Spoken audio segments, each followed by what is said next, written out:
Hello everyone, it's Imran here. Welcome back to another video. I am going to react to another audio special by Kiefer Adams. This one was uploaded a few days ago on August 11th. Which is called The Mainland Adventure. Now, this audio story that Kiefer's done actually takes a few elements of inspiration for what could have been the cancelled Adventures of Thomas movie. So, round about in 2009, when Hit Entertainment was still around, they opened up their own division called Hit Movies and planned to do a live action Thomas movie. They did called The Adventures of Thomas. That would have been set during World War II. It would have. Unfortunately, the film ended up being cancelled after Hit was purchased by Mattel. However, there is a new live action Thomas film currently in the works by Mark Foster, who directed Finding Neverland, the Bond film Quantum of Solace, and World War Z, and also the director of the 2018 Disney film Christopher Robin. Mark Foster is directing a live action Thomas film. It's been known since 2020, but films in production, it takes quite a long time. If I was to give a prediction to when the film might come out, probably say somewhere around next year, 80th anniversary it would. But this special does indeed take some elements um of the cancelled movie. It is so. I'll be interested to see how Kiefer managed to fit this into a what looks like a Hit era style adventure right here. So yeah, I'm looking forward to it. The last audio special by Kiefer I did react to was what was it? Um, and there's a squirrel in the garden that Toby doesn't dig. What was I gonna say? Was fading into the background. It was. You want to see match that out? I will have it up in the top right corner of your screen. Well, before we get into the video, actually, I just want to state something that happened with Kiefer just a few days ago. So, round about a few days ago on Twitter, or just now X, Kiefer ended up making a big mistake. He did, which where he asked someone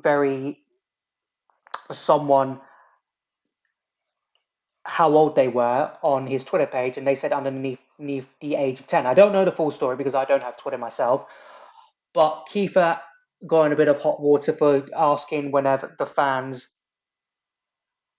how old the fan was. I mean, I don't know how old Kiefer is. I think Kiefer's around about the same age as me, and the fan that he asked was like 10 years old, and there was also a separate incident, which I don't know if it's related to that incident, where Kiefer ended up taking his anger out on someone because he felt his work wasn't being appreciated.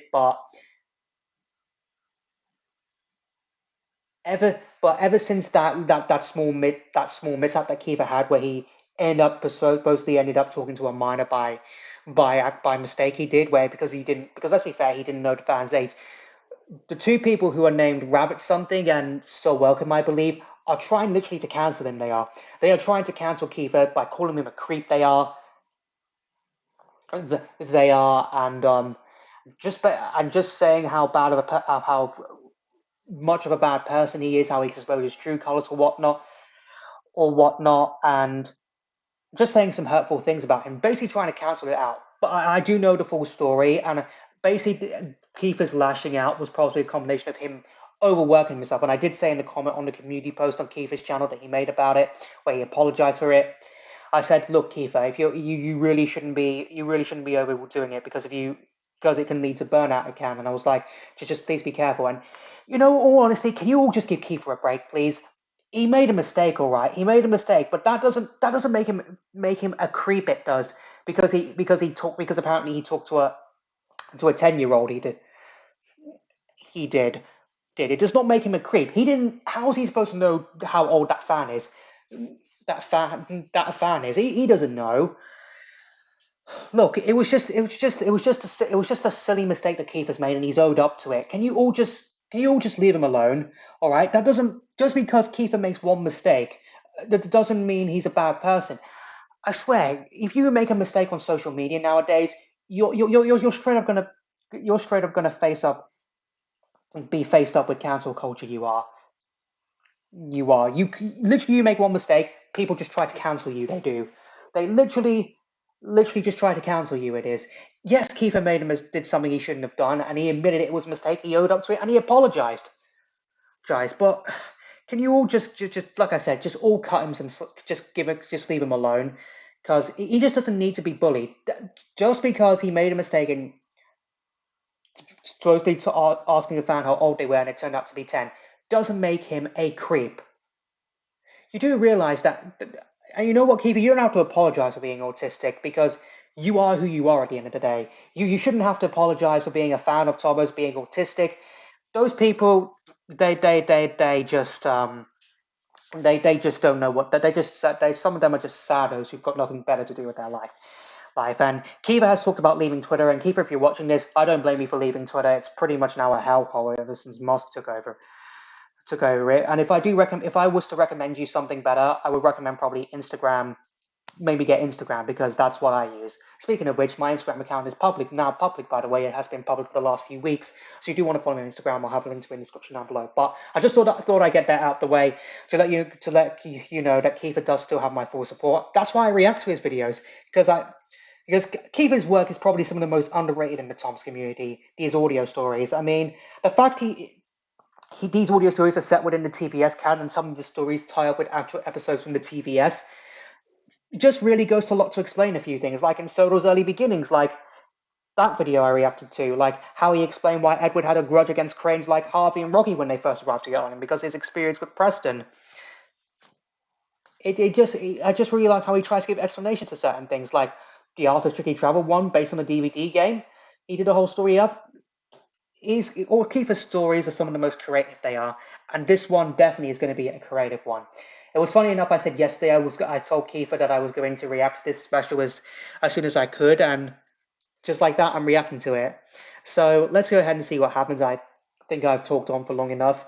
The link for I'm reacting to in the description down below as always. So without further ado, let's just go ahead and get straight into this. And yes, I am home alone again, by the way.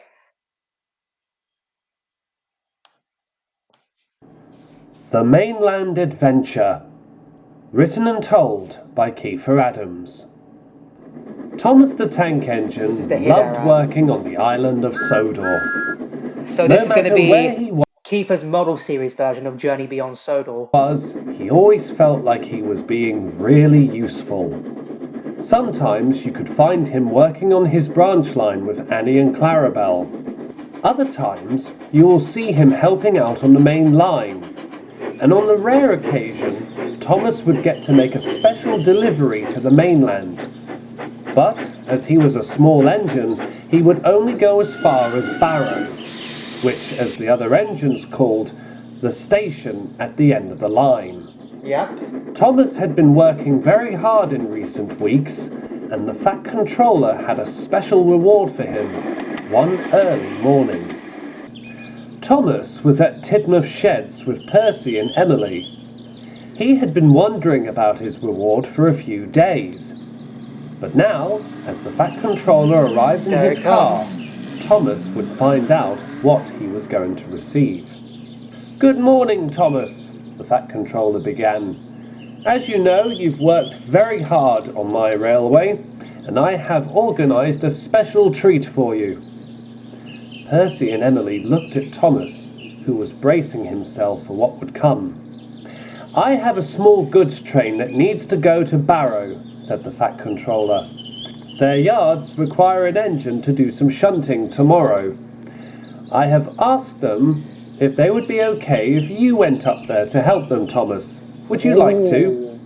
"Yes, sir," gasped Thomas in surprise. "I'd be delighted."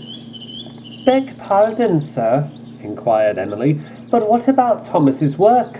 "Don't worry about that," said the Fat Controller. "Percy and Toby will look after Thomas's branch line while he's away. Yeah. And I'm sure you and the others will help too." "Oh, yes, sir, we will, sir," said Percy. Thomas was beyond words. "Now then," the Fat Controller said, "you best hurry to the docks, Thomas. Edward is just preparing your train as we speak." Yes, sir, right away, sir," said Thomas hastily. With a good luck from Percy and best wishes from Emily, Thomas set off for the docks. He still couldn't believe he was going to spend the night on the mainland. Edward had just finished marshalling the last of the trucks into place when Thomas arrived at the docks. But the excited mood he had been in had now turned into constant worry. "Hello, Thomas. Edward greeted as he backed down onto the train. For someone who's going to the mainland, I thought you'd be excited. You've always wanted to see the world. Yep. Well, this is a little different, said Thomas. I haven't been on the mainland since I used to work in the harbour of Brighton. I'm sure you'll be all right, reassured Edward. That's the thing, said Thomas. I'm truly honoured to take this train, but why would Barrow want me to do shunting? They must have an engine of their own. Maybe they need some extra help, suggested Edward. Probably. But either way, Thomas, I know you'll do well and make the Fat Controller proud. You've made me proud already, going off to the mainland. I wish I could go. I wish you were coming with me, said Thomas. You'll be back Really tomorrow, said Edward. I wish you the best of luck. Yeah, you got Thank one for the you, night. said Thomas. He was feeling a little better, but still nervous. Once everything was ready, Thomas set off out of the docks. Edward gave him 3 cheers with his whistle and wished that he'd be back home safely. Before long, Thomas and his train were out of sight. Thomas found that the other railway was quite a journey. He had done it a few times and was back home within moments, but this felt different than the other trips he had done in the past. As the Fat Controller had said, he was only pulling a small goods train, but it felt quite important as Thomas puffed along the line. He crossed over the bridge that connected Sodor to the mainland and was soon on unfamiliar territory. Whoa. At first, it felt strange to be back on the mainland. As Thomas had said, he used to shunt in the harbours long ago, before he even sported his blue coat of paint.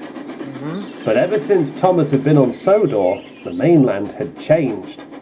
There weren't many engines as there were before, and even if there were, most of them were diesels, which made Thomas nervous. The sun was just setting when Barrow finally came into view. At last, tired but happy, Thomas brought his trucks into the station. The station master greeted him and thanked Thomas for bringing the train over. Thomas was told he could spend the night in the main shed and then start shunting the following morning. As Thomas drifted off to sleep, he wondered what would happen in the morning. I don't believe it. I just don't believe it. I'm moving from here, there, everywhere. Who on earth is that? Is that one of Kiefer's OCs? What kind of crazy backwoods railway is this anyway? Thomas was woken up the next morning to the sound of complaining. He puffed out of the yards and at first couldn't see anyone. Alright guys, just give me a moment, I really need to do something quickly.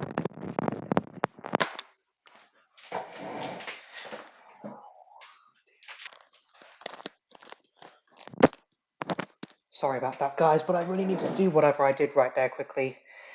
Anyway, let's get back to the audio story. So, who on earth is this character? This must be one of Kiefer's OC characters right here. Hey, which way you going? Called a voice, which made Thomas jump. He was quite surprised what was standing next to him. At first, he thought it was an old mine cart, but it was actually a pump trolley, looking rather flustered. "Oh, hello," said Thomas. I didn't see you there. Is everything all right?" No, it's not all right. The pump trolley grumbled. The engine that usually shunts in this yard has not been seen for 2 days, and no one knows where he is. "What engine?" asked Thomas. He's a local round here. They call him Puffin' Billy, replied the pump trolley. He's one of the oldest engines here. But like I said, no one's seen him around. "I could find him," suggested Thomas. Yeah, good luck with that, said the pump trolley. "No, I really can," said Thomas. "I'm known to be quite useful. What's your name, by the way?" They call me Squeak, said the pump trolley. Squeak. It's because of my handle. And if you can find Puffin' Billy, then best of luck. "I've been getting a lot of it," muttered Thomas. But he was determined in his mission, and puffed away. Just be sure you're back here before it gets overcrowded with trucks. Shouted Squeak, as Thomas soon left the comforts of Barrow behind him. Thomas was quite nervous as he puffed along the line. Maybe this wasn't a good idea, said his driver. I know, Yeah. Bob, puffed Thomas, but I can try. I must find this puffing Billy. You didn't even ask what he looked like, said the fireman. How will you find an engine we know nothing about? Well, Edward managed to rescue Trevor from scrap, Thomas reminded, and Percy and I once rescued old Slowcoach. Maybe rescuing this puffing Billy is something like that. Just as long as you're careful, said the driver. We're not on Sodor now. They puffed through an old stone tunnel, and Thomas found that the further he travelled, the colder it became. He was just passing through a junction when a voice called out to him. Well, I never thought I'd live to see the day. There, standing next to Thomas, was the strangest locomotive he had ever seen. It was actually a steam-powered rotary snowplow. Ah, so he got a bit of inspiration from Dustin. Dustin was supposed to be a character. Was a character that was going to appear in the CGI series. He was, but he ended up being just a merchandise character he did back in the late 2010s. But this is clearly some inspiration from Dustin. Plow. Oh, hello, said Thomas, rather stunned. Who are you? They call me Bertha, darling, replied the snowplow. And by the looks of things, you're a Northwestern engine. You're a long way from home, ain't you? Well, I was, said Thomas, but I'm looking for... What was his name? Puffing Billy? Oh, I know about him, darling, said Bertha. He passed through here 2 days ago. He was with Smoke. Smoke? Said Thomas. That's a funny name for a steam engine. Oh, Smoke ain't no steam engine, honey, said Bertha. Between you and me, he's the nastiest diesel you'll ever meet. Oh. He's not hard to find. He's got a huge scar across one of his eyes, covered by an eye patch. Years ago, a goods train ran into him and almost dented him. And ever since, he's had a hatred for steam engines. He owns an industrial yard not too far down the line. Is it far? Asked Thomas. Just keep following that track, darling, and you'll be all right, said Bertha. But do be careful. Some engines that go up there don't ever come out. Oh. I'll be careful, reassured Thomas. Because the mainland steam engines don't exist anymore. And set off. Do be careful, honey, called Bertha, as Thomas continued on his way. That's actually quite a good voice. Thomas travelled as far as he could. Every time he turned a corner, he hoped that the industrial yard that Bertha had told him about would be right in front of him, but it didn't appear on his first corner, or his second. It was the third corner that caught Thomas by surprise. He could make out the large chimneys of the industrial yard through the tall trees, and he was shocked by it all. Who would bring a steam engine here? He wondered. Beats me, replied the driver, but let's hope this puffing Billy's here. We've got this far, agreed the fireman. There's no turning back now. Well, there's only one way to find out, said Thomas. He braced himself for what would come and puffed carefully and casually into the industrial yard. The yard was crawling with diesels. Whoa. So that's Smoke right here. What's Smoke's basis right here? Can someone let me know in the comments down below what Smoke's basis is? But there's the eye patch he has right there, and boy, he's a long black diesel, as you can see right there. Wow. Some were working hard. Is he same class as Others were on the Boko? lookout for. So this must be the model series, Kiefer's model series version of Journey Beyond Sodor. It definitely works well as a hit arrow. Intruders. Sorry. It didn't take Thomas long to identify which one was Smoke. He was a large black diesel with a silver roof and stripes. He had a spiked eye patch across his left eye. Why is it and a spiked? thick scar could be seen underneath. Oh yeah, I can see just make out Bertha the wasn't stuff. joking, Thomas said to himself. He looks menacing. But luckily for Thomas, Smoke, and none of the diesels for that matter, had noticed him. Very carefully, Thomas puffed from warehouse to storage shed. He was almost caught out by Smoke, who thought he'd heard a noise, grunted when he hadn't, and scuttled away. Phew, said Thomas. He continued searching until he found himself in front of what he thought was a smelting shed. When he did, Thomas was in for another surprise. Who the hell? Standing near the shed, but not on the rails, was the oldest looking locomotive he had ever seen. He had a golden monocle around his eye, and a sign was placed on his buffer beam. "Do not move," it read in capital letters. The engine was fast asleep. "Excuse me," Thomas whispered. The engine didn't stir. Excuse me," Thomas puffed again. The engine woke. What? What's going on here? Who disturbs me slumber?" "I'm sorry," said Thomas. "Are you Puffing Billy?" "Yeah, that's right. Puffing Billy. The oldest engine in all of England." Puffing At Billy? least that's what I think anyway. Who are you? You're not a diesel." "No, I'm not. My name's Thomas," he said. "I had originally come to do the shunting in Barrow, but I heard that you'd gone missing and—" That's "A Puffing rescue operation, is it?" said Puffing Billy, rather impressed.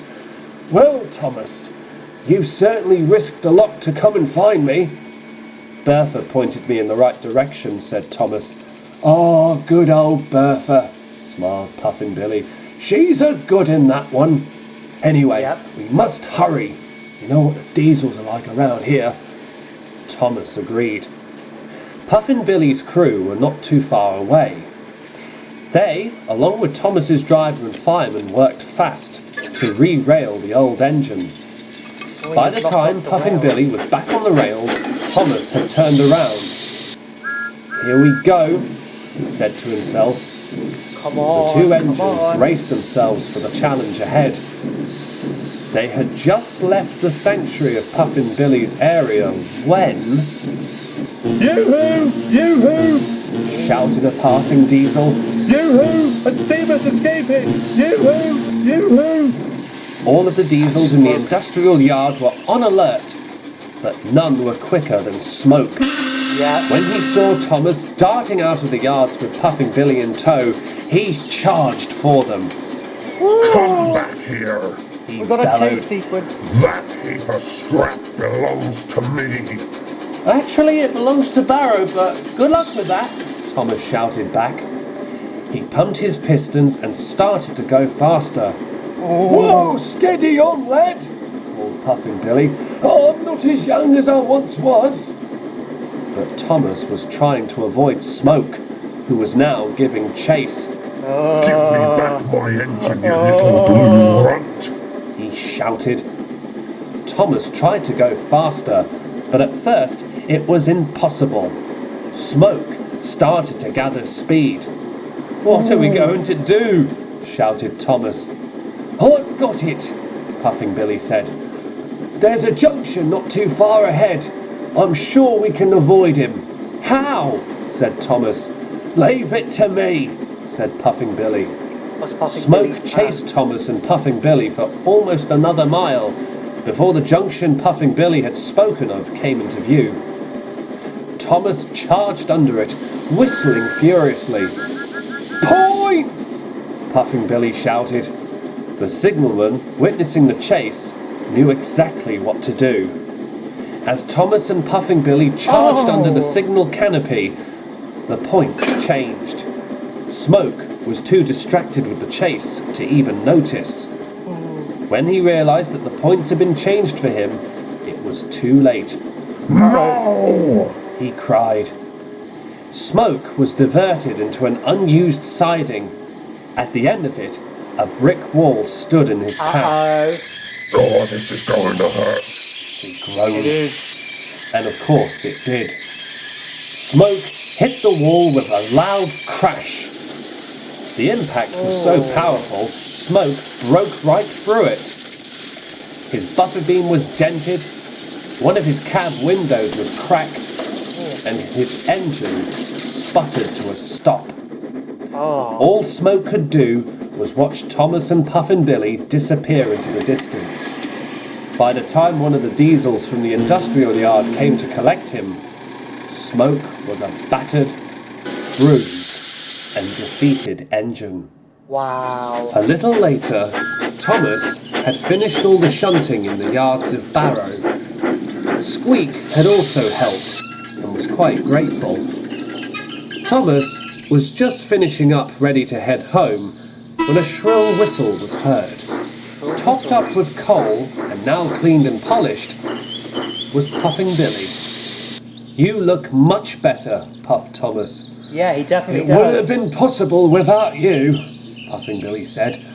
"I can't thank you enough, Thomas. You risked everything for me." "It's the least I can do," said Thomas. "I don't think smoke will be a problem to anyone for a long time," Yeah. Puffing Billy agreed. He's probably going to get scolded. Thomas beamed. Just then, the Barrow station master arrived. "Ah, Thomas," he said, "the Fat Controller's just been on the telephone. I told him how you were able to bring Puffin Billy safely back home. He is very proud of you and has a special surprise when you come home. What is that He's special expecting surprise? you right this moment." "Yes, sir," said Thomas. "Well, goodbye, Thomas," said Puffin Billy. "Until we meet again." Until we meet "Goodbye, again. Puffin Yep. Billy," said Thomas. "And be safe." Soon, Thomas was leaving the yards of Barrow and heading back to the island of Sodor. As it had been when Thomas first travelled up to Barrow, the sun was just setting when he returned to the island of Sodor. All the engines and the Fat Controller were waiting for him at Tidmouth Sheds, and they gave him a hero's welcome. Well The done. Fat Controller was very proud of Thomas, so much so that Thomas would be allowed to take trains to the mainland more often, but Hooray. would still go as far as Barrow. Over the next couple of days, Thomas never forgot about his mainland adventure. He never forgot Puffing Billy, he never forgot Squeak, and he never forgot Bertha. But what about Smoke? Well, his industrial yard was shut down. Some of the diesels had even come forward to call him out on his behaviour, and they went to find new jobs, which they mostly enjoyed. And as for Thomas, he believes that it will be a long time before another mainland adventure came his way. Yeah. Wow. This is exactly why I love Kiefer's audio stories. This is why I'm always going to react to Kiefer's audio stories until he stops doing them at some point in his life. But that chase sequence was intense right here. Could you imagine, since this was in the hit era, could you imagine this being the 60th anniversary special in 2005 instead of Calling All Engines? I mean, you'd obviously have to be extended a little bit to work it out, so you could reach the 60-minute mark. But that would have been so cool if it was the 60th anniversary special in 2005.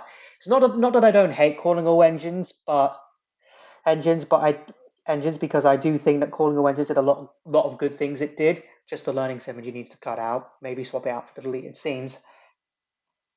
But just imagine if this was released along with if we got two 60-minute specials in 2005, Calling All Engines and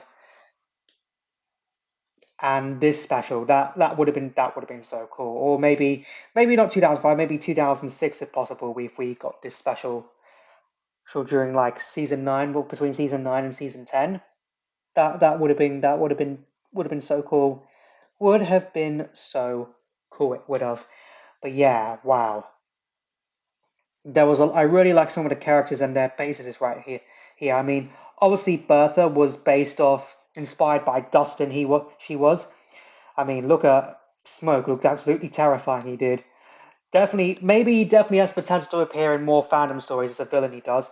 I mean, I thought Puffing Billy was going to be more like an engine more like Thomas, but no, he was actually really old. He was right there.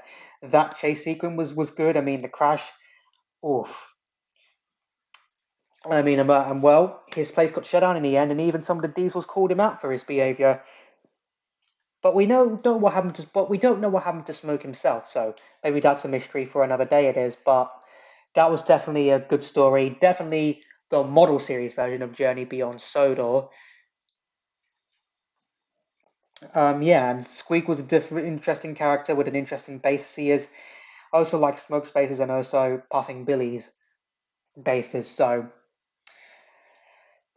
yeah, that was definitely a good audio story. And the fact it was set during the hit era, if this happened during the hit era, I would have definitely been happy to have witnessed it if it happened during the hit era. But maybe if it wasn't now, especially it could have worked as maybe a extended adventure. I'm not really sure, but definitely a half-hour special I could see it working out to be. But wow, that was just. I really did enjoy this audio special. I really did enjoy it. So, Kiefer, I know you've had a rough time of it, but hopefully my reaction to this will cheer you up. It will. So, yeah, I mean, Kiefer has cancelled all upcoming projects till further notice following this incident, but let's hope in October, that's when season 6 of his audio stories will come out. But this was still a good audio story. I definitely enjoyed it. Like I was said during the hit era, and some of the characters were interesting, and definitely. I don't know if these elements would have been part of the Adventures of Thomas but if these elements are part of the Mark Foster Thomas film, whenever it comes out, then Mark Foster's got a lot to thank. That's to thank you for some of the elements. That's all I can say. You do want to see any of my previous Thomas reactions whenever it's an audio story or a Trains adaptation, I will have a playlist up on the top right corner of your screen right now. So I hope you enjoyed this video. If you did, hit that like button for me. Let me know in the comments down below what you thought this audio special I reacted to. Also let me know in the comments down below what other videos you want me to react to next. Follow me on Instagram, follow me on TikTok, links to both of them will be in the description down below. Share this video, subscribe if you're new here, ring that bell to get notified when I upload new videos, when I post on the community tab, and I'll see you all in the next one. Bye!